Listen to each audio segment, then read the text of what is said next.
Hi, I'm Mark Madison, and I'm the historian at the National Conservation Training Center in Shepherdstown, West Virginia.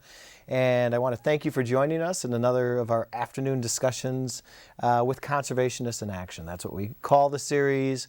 Once a month, we bring our public lecture speaker series out here so you can learn more about their work in the field. And today we have a real treat. Somebody who's had quite an amazing and recent field experience and a brand new book, hot off the press. Today we have Jon Waterman. We've been very fortunate. Jon has been out here at least 3 times before, if not more. He's a good friend to the National Conservation Training Center. He's written 9 books, including a beautiful book on Arctic and Olaus Murie. He's made 4 films for television. He's a freelance filmmaker and author and all-around adventurous guy. Jon, welcome back to NCTC. It's a pleasure to be here, Mark. It's great to have you here. And his book, hot off the press, what is the release date for this book? The release date was May 18th. Okay. So couldn't be more recent. Yes. Couldn't hot be more off the timely. press, Yeah. His new book is called Running Dry. A journey from source to sea down the Colorado River, and it's exactly what the subtitle says it's going to be. Amazingly, Jon, in 2008, traversed the entire Colorado River, or what's left of it, and made some amazing observations, had some wonderful experiences, some hair-raising, some funny, and also has some very thoughtful historical analogies in there. So it was a great book. I read it in one evening, enjoyed it, and we'll get to this a little later, but in the back of the book, kind of like your old Cracker Jack snacks, there's a wonderful surprise, a whole National Geographic map of the Colorado River basin. It's called A Lifeline for an Arid Land. It's the most beautiful river map I've ever seen. I've never seen actually a map of a watershed quite like this, and it's in the back of every book. We're going to be distributing these also out here at NCTC to guests that stay in the lodge rooms and tonight at your public lecture. So it's an amazing project, and probably that's a good place to start, Jon, is how did you come up with this project and what interested you about the Colorado River? I think the beginnings came from a trip that I took down the length of the Sea of Cortez, and I started essentially at the Colorado River Delta and paddled down the sea in a sea kayak for 800 miles. Mm-hmm. And I was quite aware of the lack of freshwater input into the sea because many species are on the verge of extinction, notably the giant bass, the tutuaba species of clam, as well as the shrimp fishery, because of the lack of freshwater input. There's an enormous release of fresh water, or there used to be, into the Sea of Cortez. And so it seemed a logical project to turn to because I have young children and the Colorado River is in my backyard, and I wanted to understand more of the complexities of the river, what I'd been hearing about potential crisis and where the rubber hit the road. Great. Well, it's a little like On the Road. It's definitely a journey book, and maybe that's the best way to introduce it and start out. Where does the Colorado River begin, and where did your trip down it begin? Well, my journey began at the headwaters of the river in Rocky Mountain National Park at a place called Poudre Pass, which is at 10,000 feet. And the first day I was on snowshoes. I traveled with a fellow named Brad Udall, who works for Western Water Assessment and NOAA, and is acutely aware of and on top of climate change and drought issues. And a day's walk down from the pass, I was able to begin paddling a little pack raft. And it went from there. The journey took me about 5 months. I took my time, but the real journey was the climbing this steep learning curve and visiting municipalities from Denver to Phoenix to Tucson to Las Vegas to understand where the water goes to, its many diversions, and the many people who work on these issues, from water operators to boatmen to rangers to scientists to engineers in the dams. And I had the opportunity as a National Geographic grantee to gain access to all these people, to spend time with them, to go down the river with them, and be a fly on the wall for their work. That's great. And we'd be remiss if we didn't mention Brad Udall has a fairly famous name as regards Department of Interior employees, right? He's part of the Udall family with Stuart and Mo Udall. Yeah, his father was Morris Udall, the one-time presidential candidate, and his uncle was the Secretary of the Interior, Stuart Udall. But the Udall family dynasty is like the Kennedys of the West, and their family has, for nearly 2 centuries, held probably 24 municipal and federal and state level offices. And so the family is essentially trafficked in water. So it was a great place to begin to understand the value of this resource to the West. Now, you used a word just a minute ago, access to these people and so on, but what struck me early on in the beginning of your journey was all the barbed wire that was preventing access. Tell me a little about that. I'd never encountered that kayaking on the eastern half of the U.S. Well, Colorado is living in medieval times when it comes to accessibility of their waterways, and the case has not been resolved. Most of the western states, from Wyoming to California, have made their waterways navigable to the public, but there was a court case several decades ago that effectively shut down the river, as well as other major rivers where ranchers are telling commercial rafting groups or even private kayakers that they can't paddle past their land. And because ranchers wield a lot of power in a state like Colorado, the law is still on the books. And the local deputies and law enforcement officials are at their wits' end because they don't want to take a harmless kayaker to jail and put him up on trespassing charges, but they have coffee with the ranchers on a regular basis, and they have to respect the rights of the ranchers. So it's a very thorny situation, and only the beginning of more complex and pressing issues on the river. So how did you get by all the barbed wire? Well, I scouted some of it from the road, where you can see the river from the road, but many sections I just had to pay attention, and one happened to catch me and my companion off guard, and he was thrown out of his pack raft, and is very fortunate that he didn't get actually caught in the wire. We were able to rescue. I was able to grab his boat and his paddle and rescue everything but his sunglasses. But it was a real lesson, you know, that typically I anticipated that the rapids and the dams would be the issues, not barbed wire fences and trespassing issues. It raised another issue. One of the themes that runs through your book is water. Who owns it? Who uses it? And it's a limited resource. It's obviously something we're familiar with in Fish and Wildlife Service. But early on, you talked a little about your house and your inability to reuse rainwater and so on. Tell us a little about that. Well,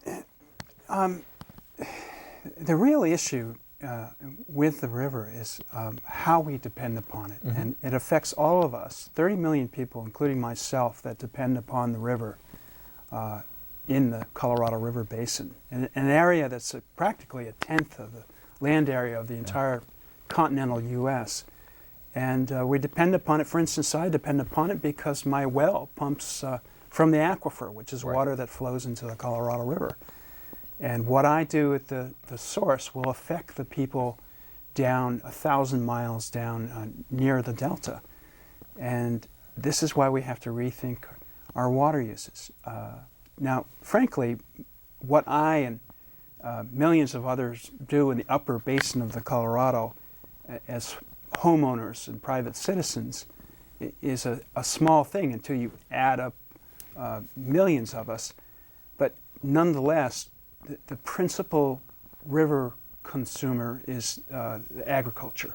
78% of the river goes to farms and ranches on the river. And we all benefit from these products. Virtual water. A pound of beef, for instance, takes 1,800 gallons of water. So all the feedlots along the Colorado River and in tributaries of the river are sustaining beef through the hay that they eat grown from Colorado River water, through the water that the herds depend upon, and then because of the return to the river that is in many cases adding a lot of E. coli. Or cotton. Surprisingly, I found there were many cotton crops along the river, and cotton is an extremely water-consumptive crop, in addition to the pesticides that are added to the river because of the way that most people grow cotton. One T-shirt, for instance, made of cotton takes about 700 gallons of water. Wow. Versus a product like hemp. So the potential resolve, at least to stave off shortages for a couple of decades, is to rethink how agriculture uses water. At least that's a great place to start. And since agriculture uses so much water, we know that there are much more efficient irrigation techniques, drip irrigation, more efficient sprinkler irrigation, but they're very expensive to implement. And these farmers are hard-pressed as it is to make a living. But if there were some help, perhaps at a federal and even a state level, if we could implement this kind of reform, the savings, not only in water, but the savings to the farmer's work would be immense and more to justify the initial expense. How is the water divvied up in the Colorado for those of us who may be in wetter states that don't have all the water issues? Yeah, that's a great question. Well, basically, on the East Coast, the rainfall is plentiful, and an average of 40 to 50 inches of rainfall per year, or precipitation per year. But the headwaters of the Colorado River hover around something like 20 inches of precipitation per year, all the way down to 2 inches per year. And much of the use of the river is in the lower regions where it's arid, absolutely arid. So 7 states divide that water up in these very arid regions, and whatever's left over goes to Mexico by treaty. It's about 1/10 of the river. So they actually created a treaty to divide up the water. Yes, like we read about in the Middle East and so on periodically. Yeah, there have been a couple of reforms. 1944 international treaties gave Mexico officially its allocation of river water, and then during the Nixon administration, we had to give them water of a certain salinity so that it was usable water for their crops. So it's not just a national issue, it's an international issue. And if people could learn that this force of nature no longer reaches the sea, I think we could begin to expect that we could initiate change. The delta's dry. Past the last Mexican farmlands, there's no longer a river. For 40 miles to the sea, it no longer reaches the sea. How long has it been dry? I mean... Well, that's a great question. There are some people that say 1997, 98. It's hard to say exactly because there are no gauges south of the border. And there are flood cycles where the dams bypass river water. And invariably a small quantity of that water makes it to the delta or is just absorbed by the dry river banks. And the delta's an enormous area, right, a couple 100 kilometers across. So even if there is floodwater that makes it down to the delta, in all likelihood it's absorbed by the sands and the muds of the delta rather than actually flowing into the sea. The river used to flow into the sea as late as the 1970s. It stopped, and then there were a boon of high water years in the 80s where the delta was actually recharged and many of these wetlands, in a sense, were restored, and then again in the 90s. And the delta is a resilient place. If you return water to it, the wetlands come back, the birds have sanctuary, but essentially the delta has not received water for more than a decade. That's shocking.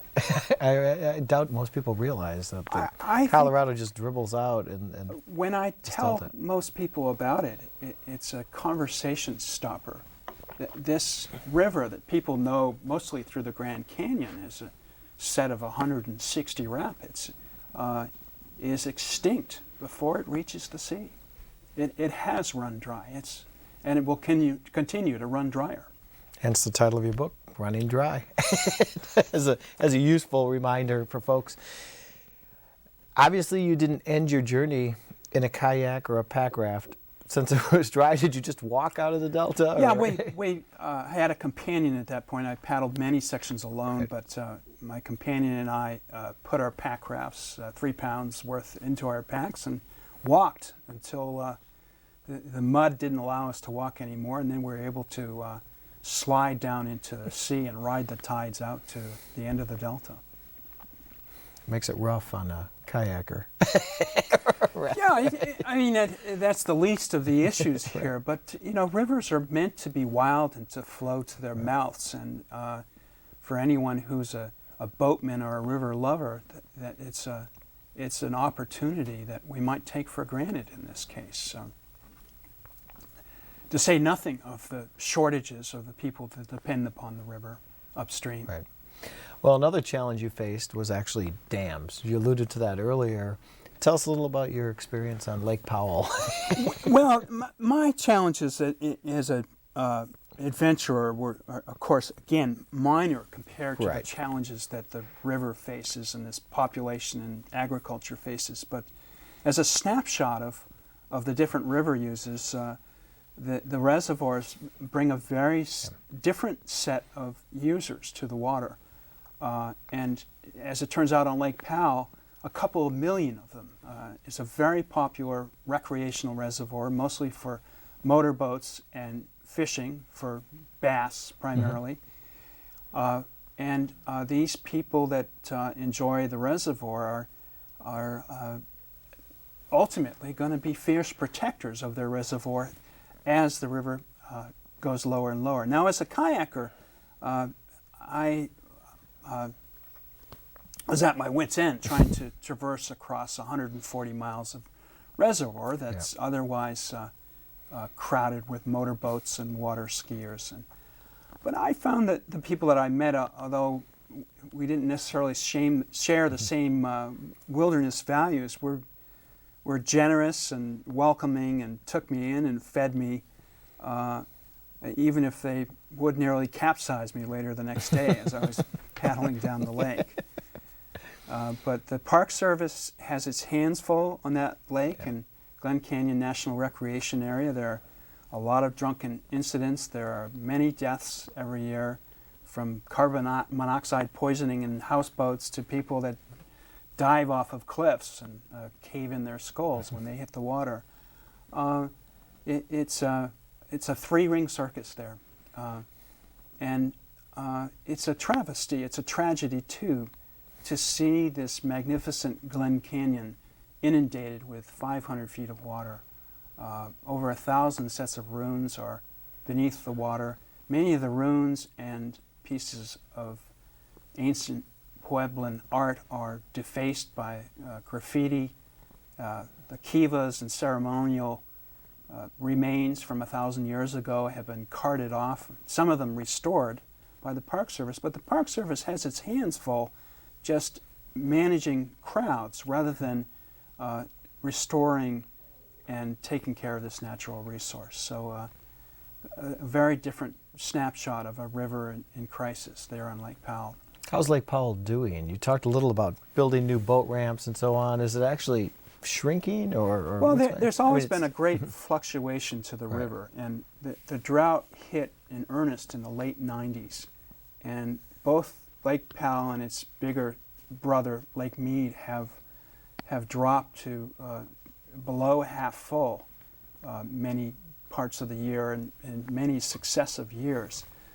We've had huge winters in the headwaters, lots of snowfall the last couple of years, but this makes a little difference to the reservoirs because there are water users upstream that still use the river, and these reservoirs are multi-year storage banks.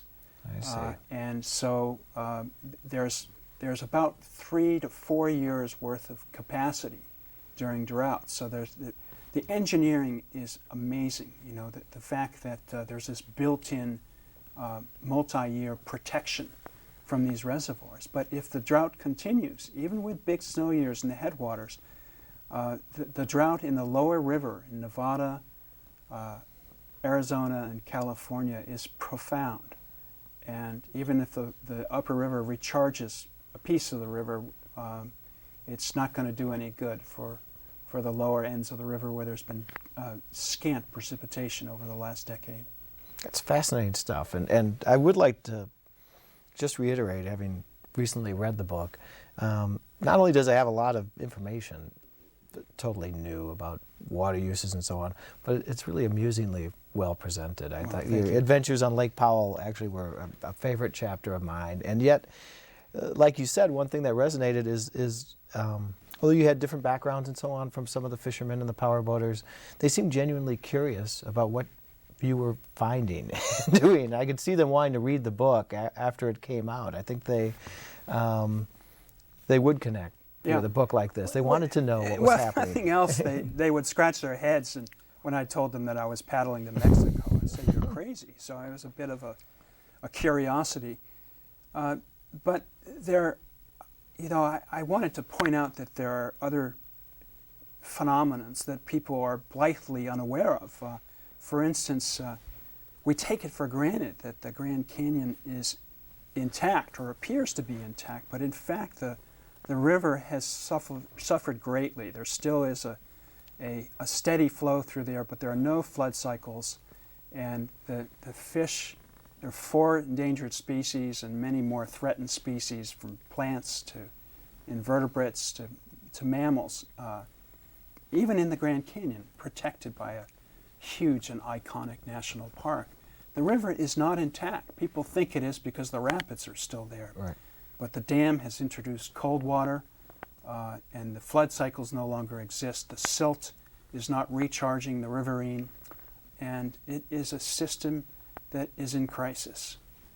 We're still delivering water, but the actual ecological balance has been altered. Well, that ties into another issue you brought up early in the book, and that was invasive species along the river, particularly plant species, and some efforts to try to control them. Do you want to talk a little about that? Well, there are over 125 imperiled species in the basin, dependent upon water and the river directly. I'm not even talking about species that don't have some direct connection to the river and its water. Once you begin to control and play God with a resource like this, you alter a very delicate balance. And it begins slowly and subtly. The invasive plants come in, such as the tamarisk, and the mesquite and native plant species are altered and are no longer found along much of the river corridor, as the tamarisks completely succeed these native species. Tamarisks are incredibly water consumptive, right, and alter the habitat and are not necessarily good habitat for many animals and smaller life forms. But then you have the introduction of invasive species from Asia, such as the zebra and quagga mussels, that clog up the intakes on the dams and shut down motor engines that are spreading from one end of the river to the other. It's only a matter of time before the quagga reaches Lake Powell. It's in Lake Mead now. It multiplied like a computer virus. And in the lower river, there's an issue with a plant species that makes the tamarisk look mild, called the Arundo donax, which is a toxic plant that chokes the riverbanks and is hanging out in many places 30 feet over the river, literally taking over the lower river from about Blythe, California on down to the Delta, even knocking out the tamarisk. And these are glimpses of some of the invasive species found throughout the river corridor now that are altering life. Then you have an invasion from that's a symptom of drought and climate change, the pine beetles in the upper river. In my state, in Colorado, 2.5 million acres are denuded from the pine beetles. They've taken down these trees, these mature and young forests of lodgepole pine, and there's just seas of red rather than green pine trees. And this creates a potential firestorm hazard, as well as a problem with siltation and the trees not being able to stabilize the soil. But are a clear example of the change in the river system. The beetle has been around for a millennia or more, but this, as far as they can tell from the fossil record, is the worst outbreak in history. Wow. Which would seem to indicate that we are entering a phase of changing climate, drying All snows. the more ominous for the Colorado, Yes. unfortunately.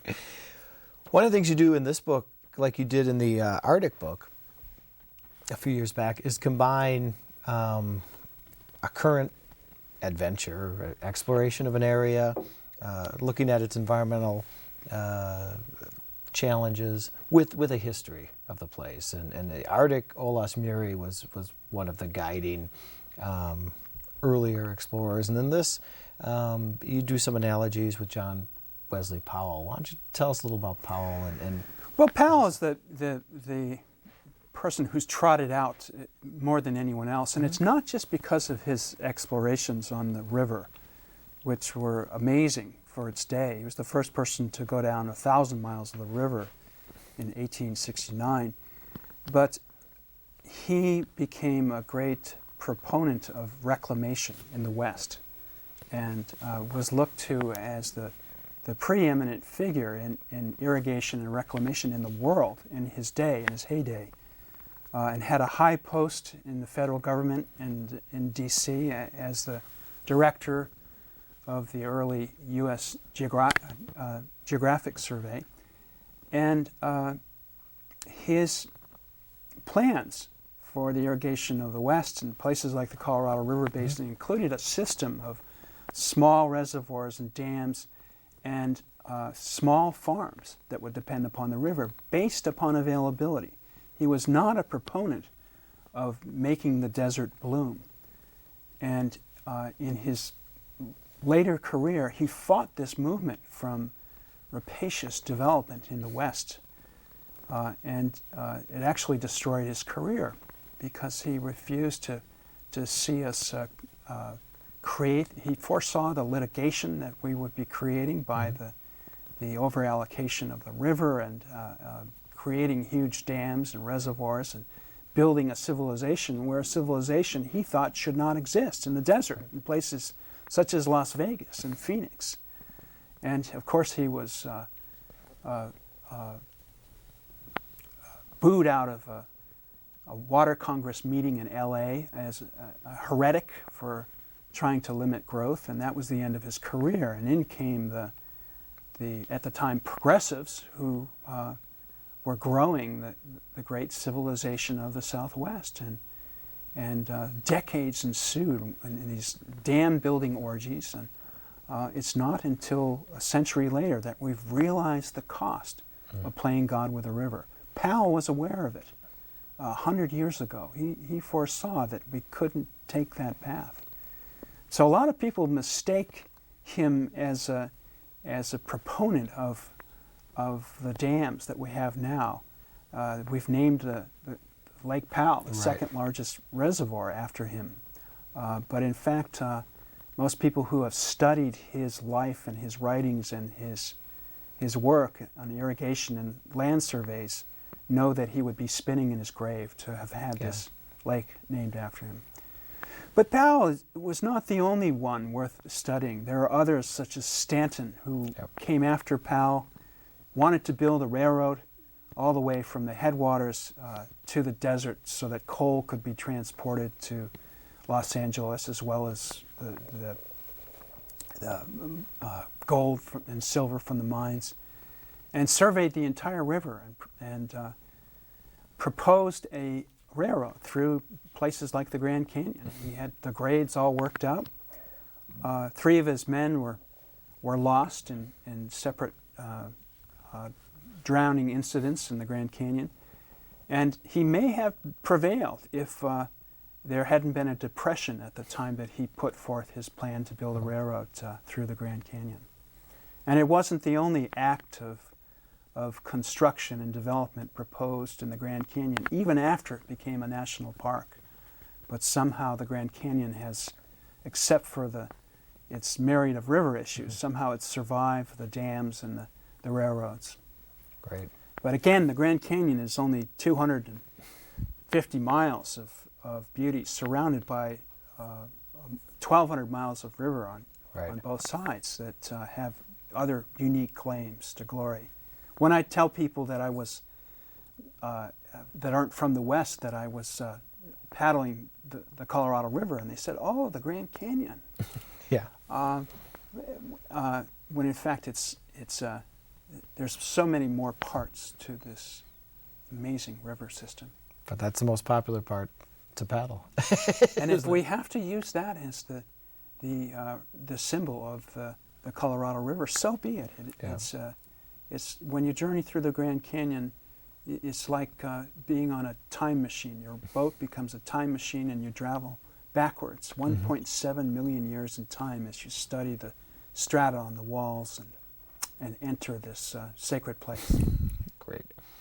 I was surprised to learn how many ways Las Vegas is trying to get green and conserve their water. Tell us a little about your experience. It must have been a shock coming off the river and going to Vegas to start with after living fairly roughly on the land. Certainly it was. I've been to Las Vegas before, and we all know Las Vegas as the model of American consumption. But what sets Las Vegas apart is that it gets relatively little water. Southern Nevada receives a fraction of the water that, say, California and Arizona receive. And the other thing that sets it apart is that Las Vegas has hit the future now because they've taken their full allocation of water. 90% of that metro area depends upon the Colorado River through Lake Mead. But they have hit the future now. And metro areas throughout the world are looking at Las Vegas to see how they're going to survive this water issue. Las Vegas, meanwhile, after implementing as much conservation as they could, recycling their wastewater, xeriscaping programs, cash for grass, they call them, and other water conservation programs have been implemented, but they're not enough. When you have growth balanced against limited water, there's not enough water to go around. So now they are proposing pipelines, most notably to northern Nevada, and they've even discreetly floated the idea of a pipeline to the Missouri and Mississippi River basins that would supply the front range of Colorado so that Colorado could seed its Colorado River water and let Las Vegas and other drier places take all of the river. And that's the state we've arrived at. Las Vegas is in a bind. It's between a reservoir and a desert, and the reservoir is losing the battle against the desert. Shocking that we'd have water pipelines around the country like you have gas or oil pipelines. Yes, it's when we created this map. For me, it was another steep part of the learning curve because I worked not only with cartographers but with water operators throughout the basin, from Arizona to Colorado. I learned more about the plumbing system, and we created this unique artistic representation of the incoming and the outgoing, whether it be evaporation, municipal use, farm use most notably. And what amazed me was learning of the myriad of diversions which we've marked throughout this map. hundreds and hundreds of miles of pipes that, for instance, 12 tunnels that pierce the Rockies just for Colorado alone, that bring the Colorado River in what's known as a trans-basin diversion to the growing metro area of Denver and Pueblo and Aurora, Boulder, Fort Collins. It's incredible what we've done and the damage that we are causing to this unique river system. The map really is a beautiful asset to the book, and this part of the map you're looking at, which we could hold up to the camera and show you a little bit, is a really interesting graphical depiction, I think, of how water comes in and out of the system is what you're showing here, yes, right, John? I call it a plumbing system for the river. There's no single piece of paper that tells us more about the Colorado River Basin than the two sides of this map. And the plumbing system was incredible to me to actually understand a little bit better where the water's coming from and going to. It's a wonderful depiction. How long did it take you to travel all the way down the Colorado? Was it 1,400 miles roughly? 1,450 miles. Okay. I suppose that if my goal was just to have an adventure, I could have done it in a couple of months, but I took my time, nearly 5 months. But that wasn't the journey. I returned to the Delta the second time. I'd gone to the Delta before I'd even started my trip. I'd gone to the headwaters before I'd started my trip because I wanted to get my arms around what I was going to see. Right. Not so much how I'd get across it. I knew that an adventure's no good unless you're spontaneous. I wanted to see the extent of the Delta and go to those places where my paddling journey wouldn't take me. Right. And I took a lot of time off to fly in airplanes before and after the trip, to video and photograph the river. Myself and another photographer companion, Pete McBride, overflew the river 2 times. And that didn't mean just overflying the river. We flew as far east as Albuquerque and Phoenix and Tucson to understand some of these tributaries and water use. And at one point even saw identified subsidence cracks in the earth where the aquifers have been depleted and the land sinks following the diminishment of water resources underground. Some extraordinary changes, and how are we going to cope with these is the real issue. That's fascinating. Let me ask you one last question. Colorado's notorious, and you alluded to it before, for its rapids and so on. Did you have any hairy situations going down there, or was it all smooth sailing? Well, there were adventures to be had, and I took a couple of swims in the lower Grand Canyon in my kayak.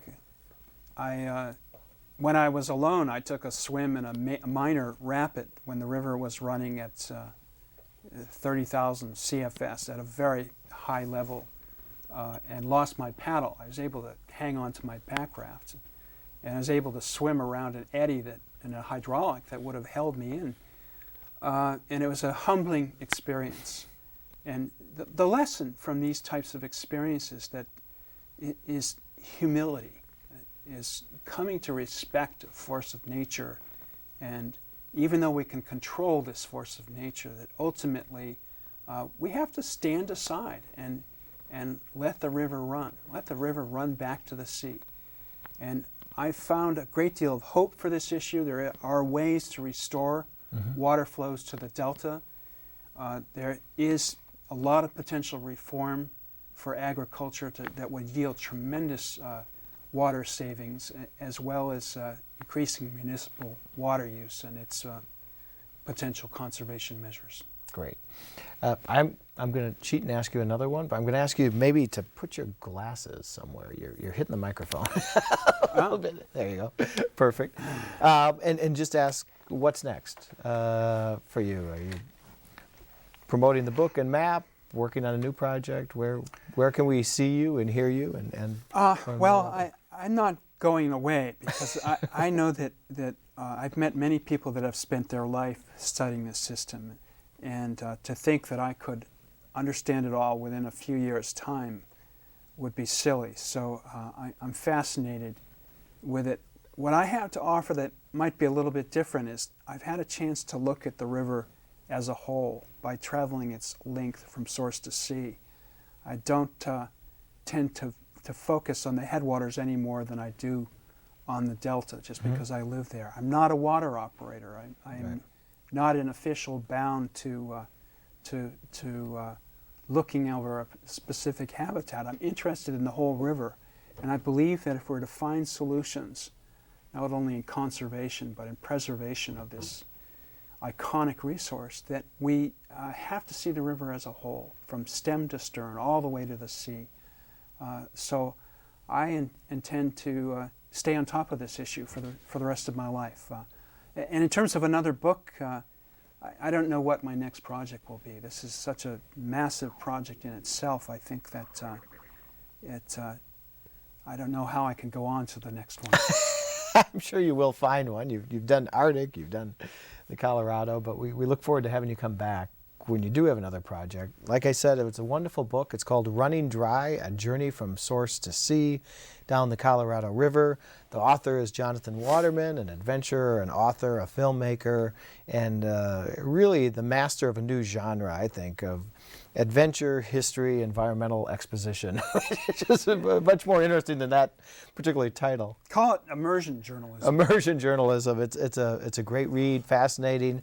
It transformed the way I envisioned the Colorado. So, Jon, thank you so much for coming here, and looking forward to the talk tonight.